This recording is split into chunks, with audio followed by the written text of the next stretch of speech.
Guys, alam niya ba na isang araw, sobrang inis na inis ako dun sa isang content creator ba yun? Basta nag-ano siya, channeling boom boom siya dito sa Japan. So, alam ko, karpintero siya, ganyan.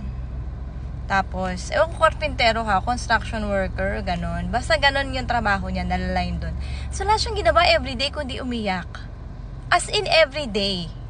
Yung pag nakikita ko siya, wala siya, ganun, mahilig siyang gumanon. Mahilig siya magmuntong hininga, parang bigat na sa buhay niya. Iyak ng iyak, arte ng arte. Ganon yung una na expression ko sa kanya. So, ganon yung unang ko sa kanya, tingin ko sa kanya. Hindi expression. Impression ba? Papa! So, ayun na nga, no? So, wala siyang ginawa kundi umiyak. Naiirita na ako. Sabi ko, ano ba naman to? Makikita ko na lang to. Problemado. Nagre-reklamo sa trabaho. Iyak ng iyak. Sabi ko, kaya naman, buntong hininga ng buntong hininga. O kaya, Lord, please, give me strength. Parang ganon. Mahilig siyang gumanyan. So, una na ba, bad trip ako kasi parang, sabi, ba naman to? Araw-araw na lang na nakikita ko to sa kakabwisit. Ganon. Then, nakita ko yung isang comment. Isang comment talaga. Alam nyo, meron talagang mga komento na nagpapabago ng isang tao. Sobrang nega naman ito.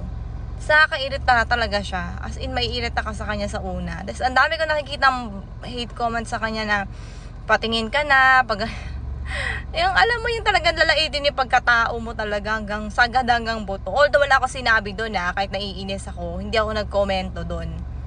Kasi ako nga yung tipo ng tao na hindi ako magko-comment.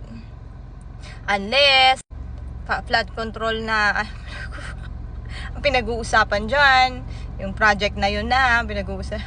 Hindi, joke lang. I mean, hindi talaga ako nagka-content, guys. Alam mo, hindi ako nagre-react sa gano'n. Kasi, alam ko na, masakit kasi ako magsalita. And baka may masabi akong hindi maganda.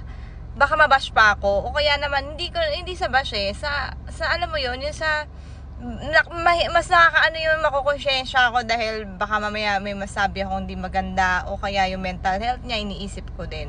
So, mental health ng mga kukomentan ko, yun iniisip ko, doon ako nag-aalala. So, before, nakita ko nga siya, inis ako. Napakaniya ganitong taong to, kada na nakikita ko na to, nakakabwisit yung araw ko para nasisira, ganyan. Kasi nagpunta ako sa comment niya, kasi lagi ko nakikita, puro mababash nga sa kanya. So, nakita ko yung comment na sabi, uwi ka na lang ng Pilipinas kung kung dami mong reklamo, ang dami mong arte, dami mong ganyan, dami